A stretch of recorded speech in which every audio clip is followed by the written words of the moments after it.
Hey everybody, it's the coach, and this is Madden 19 on EA Sports. Coming up, we'll see the Minnesota Vikings, led by their new quarterback Kirk Cousins, take on Matthew Stafford and the Detroit Lions. With that, let's head inside the Ford Field in Detroit. Where standing by are the two men who will bring you this one, Brandon Godden and Charles Davis. First opened in 2002, there's a look inside Ford Field here in downtown Detroit, the Motor City. A few short moments ago, these two teams made their way out of the Ford Field tunnels, and the noise level in this place just about off the charts. They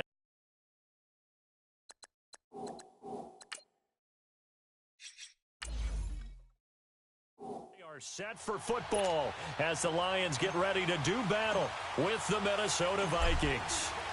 Here's the punter, Sam Martin, now ready to get us started. And we are underway from Ford Field. This fielded a few yards into the end zone. And no run back here. This will be a touchback, and it comes out to the 25-yard line. So here's the Viking offense making their way out. They'll be led out by their big offseason signing from Michigan State in his 7th year. It's the veteran Kirk Cousins. I do hear some mild criticism of Kirk Cousins and his play the last few seasons in Washington, mainly because the team was just 24, 23-1. But I also saw a quarterback with an offensive line that essentially introduced itself to each other in the huddle before the first snap in Seattle against one of the best defenses in the NFL. Win that game with big plays late. This is a tough-minded, hard-nosed, gritty quarterback that tends to inspire a team to play better around him. The tackle there by Quandre Diggs. And the offensive starters for the Vikings. Mankato's own Adam Thielen is coming off of a 91-catch, 1,000-yard season and his first Pro Bowl selection. And how about his backstory? A walk-on in college at Minnesota State, an undrafted free agent who made it through a tryout with the Minnesota Vikings, played special teams first, and now is a full-time, big-time wide receiver.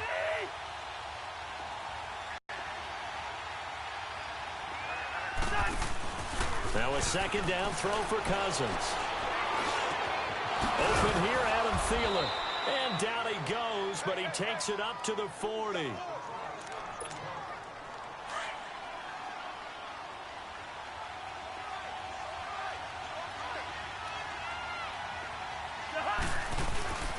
First down, here's the run with Cook.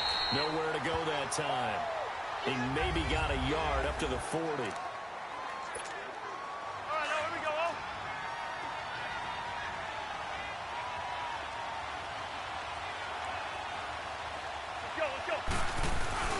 On second down, Cook. And he's going to bull his way forward to the 48. 8 yards on the ground there, and now they're looking at a 3rd and 2. And there we saw one of the downsides of blitzing during a rundown, because sometimes you get out of your gaps. You don't fit the run quite as well because you're headed towards the ball carrier with abandon. They'll run. Here's Cook. No gain on the play there. Nice job defensively. And it likely forces a punt situation on 4th. Well, they picked up a portion of it, but not all that they needed. Now that leads to a decision on 4th and 1. Let's see what they decide to do. And a bit of a mistake there. This is well into the end zone for a touchback. So here are the Lions now coming out for their opening drive. They'll be led out by their 10th-year quarterback. This is his first season in his 30s. 30-year-old out of Georgia. It's Matthew Stafford. One thing you ask for from your quarterback, improvement each and every season. You also ask for consistency. Matthew Stafford, 7 straight years over 4,000 yards passing. He's still looking for that initial playoff victory during his tenure, but I think that he's been leading them towards it and has a chance to get it in the upcoming future. And a flag out right away, and I believe our day will begin with a 1st and 15. Full start, offense. Expect this from the visiting team when playing indoors, but not the home team. They're supposed to get all the advantages, right? The home crowd's supposed to help them. They forgot where they were, perhaps. On the ground, it's Reddick. And he'll lose yardage here. Back at the 11, he goes down. That's going to go as a loss of 4, and it'll be 2nd down. I know when I was a kid, I always got real excited when I saw those lateral-type runs. But the best backs that made it happen, they put a foot in the ground and just go. That didn't happen there. That play got swallowed up. And he'll go down after losing yardage at the 10. It'll go as a loss of a yard, and it'll set up third down. Anytime you call an inside running play, you just know there should be a lot of congestion there. You're counting on your offensive line to take control of the line of scrimmage. That didn't happen in this case, and that play got bottled up. Here's Stafford. This is Riddick on the screen. And he'll get it up a little shy of the 15. They'll spot him down at the 14-yard line. A short gain there of just 4, and that'll bring up a fourth down. There's an example of good situational football being played by a defense. They understood what the third down play was, the down and distance, and made sure that they didn't get anywhere near that, bringing up fourth down. Yeah, they were sniffing out that marker, didn't want to let him get close to there, and now a likely 3 and out to start. Yeah, I love the way they rallied to the football and got to him and made sure he didn't give up much run after catch. The Lions defense gearing up as they take the field. And as we're going to see right here, they have been laying some pretty electrifying hits. Cousins and the Vikings with a 1st and 10 at their own 20-yard line. Here's Cook as they begin on the ground. And he'll find some space up to about the 25. 5 yards is the tally on first down. That brings up 2nd and 5. I call that play a success. A nice inside run sets up a very manageable 2nd down. A very solid gain on that play. Cousins to throw it. Rolling to his left. All that gets him is just a yard, and now it's 3rd down. Yeah, not much there that time, and I think we were both wondering once he got out of the box whether he just throw the ball away, and he winds up only picking up a yard or 2. Cousins from the gun on 3rd. And he's got the hook up here. It's Kyle Rudolph. And they get him down, but not before he takes it across the 40-yard line. His first catch, good for 16 and a first. Well, that tight end position, it just seems to continue to evolve every year in the NFL. Yeah, you're getting really terrific athletes. A lot of them maybe were wide receivers at one point. They continue to give you speed, great hands, and big bodies, which make them excellent targets for quarterbacks. He'll get a nice chunk there on the first down run, and it's 2nd and 4. A quick burst there, and he nicely bit off a pretty decent gain. That is incomplete. And it is true. You can draft the fastest. You can draft the most athletic guys. But if they don't know the art of positioning, sometimes it's all for naught. In this case, in the right spot, help force the incompletion. Yeah, had his hands on it for a second. Would have been a tough catch, though. Falls incomplete. He's got the connection over the middle to Diggs. And he's going to have a first down as he's brought down at the 44-yard line. First grab so far for Diggs. It's a first down. But give the defensive guys a little bit of credit. They didn't let the deep ball beat them on that play, did they? No, the drag, that guy can be your safety valve. We saw it right there. Yeah, and they picked up a first down for him, too. Damon Harrison, the one on the stop. And the big fella stuffed that one up in a big way. I think doubling him has to be a priority because you can't move up to the next level if you don't take care of him first. And he's going to go down. Back near midfield at the 49. Eli Harold coming hard on the blitz. He dumps him for a loss of 8.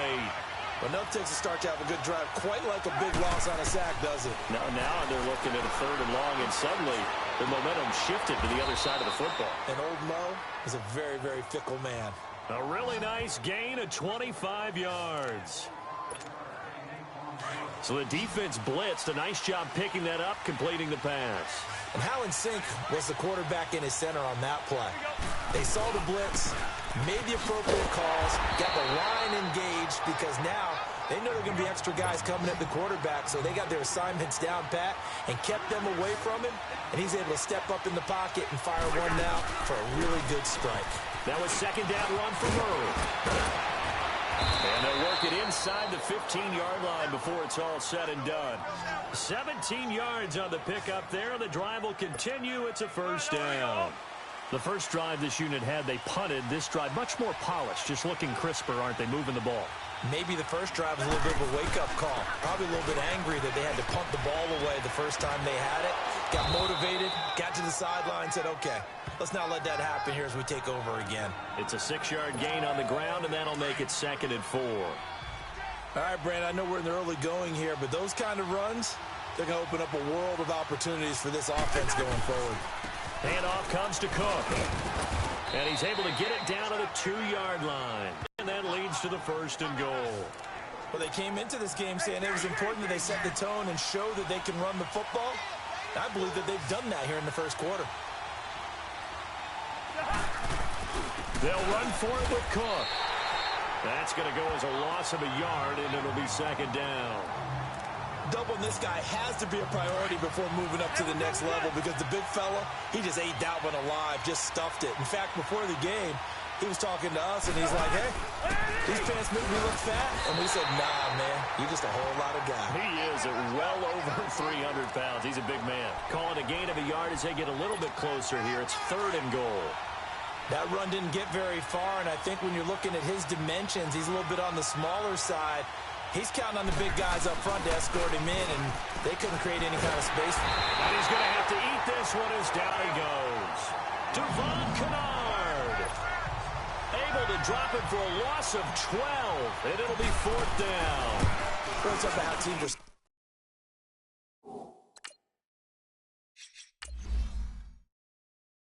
so competitively matched, and you just want to make those plays that give you an advantage versus holding them to a field goal. That's absolutely huge with the play he just made. And you know he hated taking the loss there on 3rd down. So unable to convert for the touchdown inside the red zone, but they do come away with 3. Yeah, it's a 32-yarder. That's essentially an extra point nowadays, right? Because it's 33 as a general rule for these guys. So it should be a simple kick. But you know what's really strange nowadays? When they miss an extra point, I think they carry that with them longer than missing a field goal because an extra point's supposed to be automatic. Absolutely, and I would think even field goals inside of 30 yards, even though they're substantially shorter than a PAT, it just has a different feel, doesn't it? A different feel, a different vibe. That's what I get from all the kickers I talk to. They always say if I miss an extra point, that's the one that bothers me more. He hits Riddick underneath. And they're going to have this across midfield and inside the 45. Give him 30 yards there. Well, partner, I'm not sure how this drive's going to end, but how about the way they flip field position there? A nice attacking play that picked up a heck of a chunk of yardage.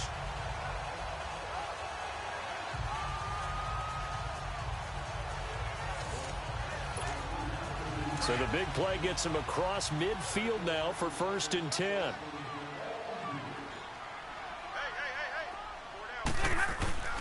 Riddick with a carry. And he'll take this one down to about the 40. Give him 3 on 1st down. It'll set up a 2nd and 7. What's the old expression, 3 yards in a cloud of dust? In this case, it's dust-covered pellets. It's no longer that old grass chewed up. Now we've got that artificial blitz coming, and down he goes. Man, he got in there so quickly, Charles. What could the offense have done to adjust and account for that? But what you're hoping is that you figure out and you see and get a clue that maybe there's going to be some pressure coming at you, and you change the blocking schemes. Maybe you go to max protection. The biggest ones, maybe you bring your running back in to try and keep you clean. But in that case, that didn't happen. Zero accountability, and a sack resulted. First catch for him on the afternoon, and it results in a 1st down. And there was absolutely zero pressure on the quarterback on that play. 3rd down, and he has all the time in the world to eventually find an open receiver for a 1st down pickup. Now a play fake here on 1st down. He couldn't quite hold it. Got hit. Ball pops out. Incomplete. That's very well timed there defensively because it's not a bad throw, but the collision came at the exact time he was reaching to bring in the football. Really, really well done. Decent offense, just better defense. I think you're right. And a short gain here down to the 22. Only a yard on the pickup there, so it leaves them needing a conversion here on 3rd and a tough 9. Out of the gun, Stafford. Ellington has it, middle of the field. And he gets it inside the 10 to the 9. They're able to convert on third down, and that sets up a 1st and goal. The Lions into the red zone for the first time. They're looking at a 1st and goal from about the 9. And now he'll tuck it and run.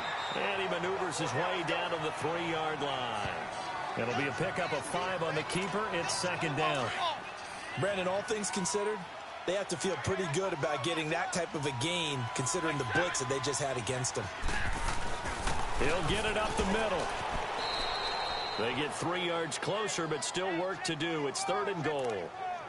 His path became similar to almost running a stretch play, didn't it? Trying to find a crease, anywhere to put his foot in the ground and cut back. It just never materialized. So offensively on this drive, 2 of 2 on 3rd downs, and now they face a 3rd and inches. And Stafford's going to take it himself. And he is into the end zone. Touchdown, Detroit.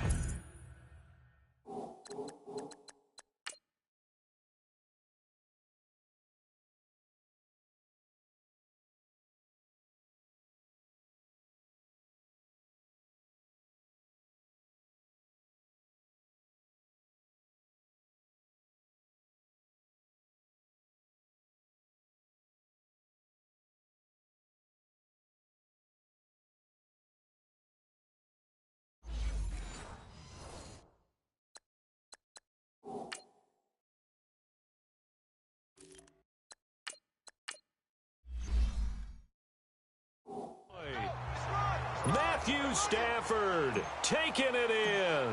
And the Lions are going to take a first-quarter lead. Extra point good by Prater. And that makes it a 7-3 lead. Martin, the punter, now out to kick it away.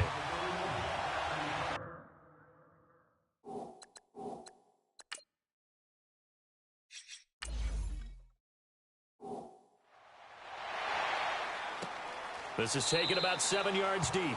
And no run back here. This will be a touchback, and it comes out to the 25-yard line.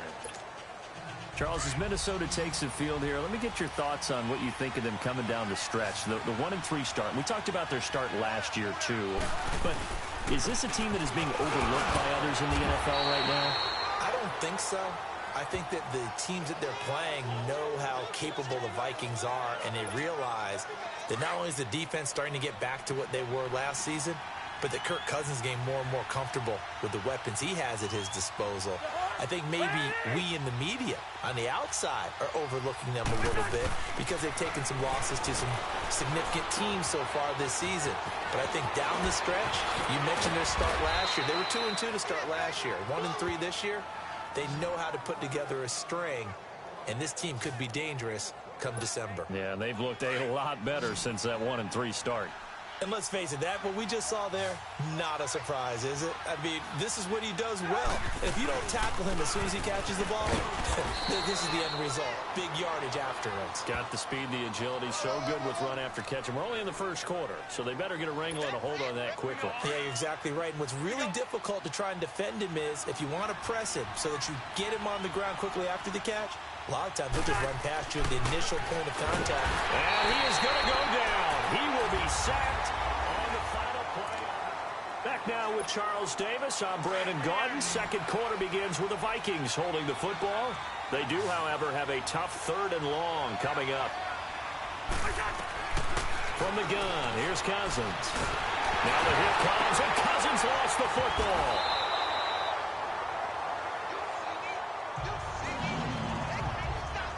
Call it luck or skill, whatever the case is, they're feeling good about just keeping the football there. Yeah, the biggest thing that they're calling it now, our ball. I mean, they don't care if it was luck or skill.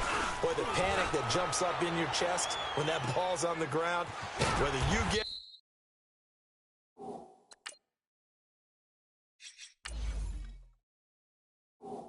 teammate gets it, just as long as you retain possession, that's all you're looking for.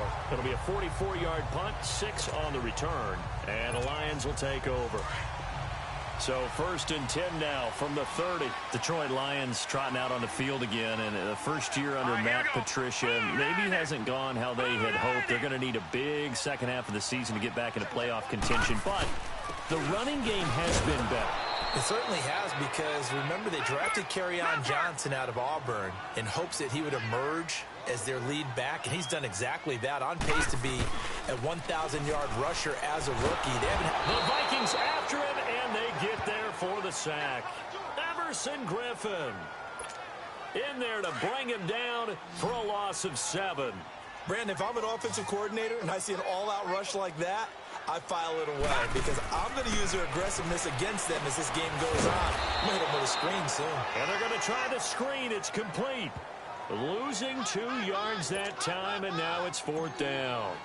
Well, you can see what they wanted to do. They wanted to set up the screen there, but it got blown up. It's hard to run that play if you're not getting a lot of pressure at the quarterback because the space doesn't open up.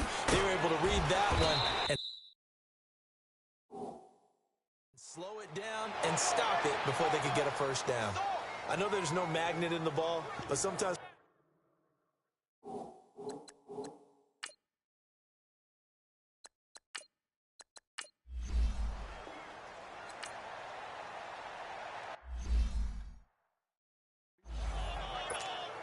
Here's the Detroit offense now as they head back out onto the field. And on the last go-around, they really couldn't get anything going. They had to punt from deep inside their own territory, which means they're going to lose the field position battle as a general rule. What they're looking for now is a little more consistency, move the ball at least a few times on offense, get a couple of first downs, and hopefully flip the field. Yeah, just something to build off of. That's what they're looking for here. Set, 3-19. On play action, they'll throw. And he'll be hit from behind and taken down. Everson Griffin in there to pick up his 2nd sack now of the afternoon. Well, they go play fake. The problem is nobody was faked out. And when no one's faked out, what's the end result? Quarterback gets hit. Here's Castle. And incomplete on the deep ball. Even without a ton of pressure in his face, it just shows how difficult it is to pick apart his own defense. Those guys are sitting back, and they're not playing the receivers as much as they're playing the eyes of the quarterback and when he delivers the ball. But fortunately, he's able to recover his own fumble, and that could have been trouble.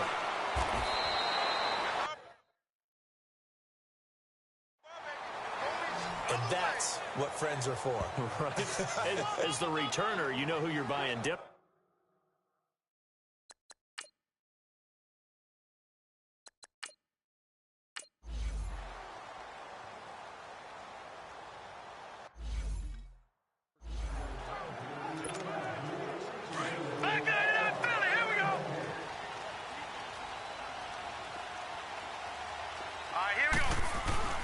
Now Castle. And Jones has it over the middle. And he's brought down, getting this one up to about the 35. 10 yards there to start the drive, and just enough by about the length of the football for a first down. You can see the time and effort and thought that they put into their passing game because it was evident right there. It looks like a simple pitch and catch, but you and I both know that they have planned for this and worked hard to make it happen. A really nice pickup of 14 yards, and it moves the sticks.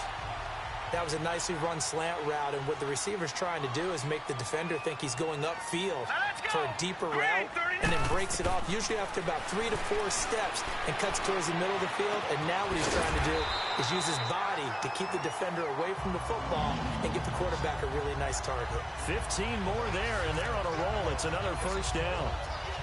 Castle now 4 of 5 since coming on. It's 1st and 10. All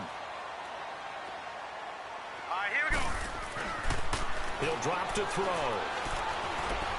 He's going to rifle one deep left side. And it pops free. The collision there jarred the ball loose and brings up 2nd down.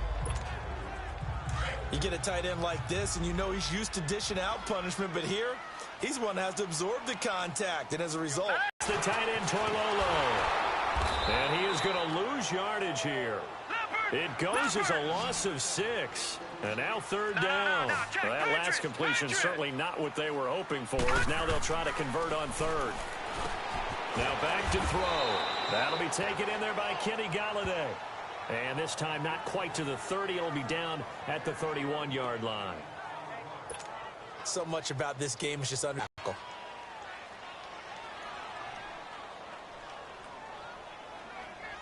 Coach will have all the highlights and analysis of this first half of play from our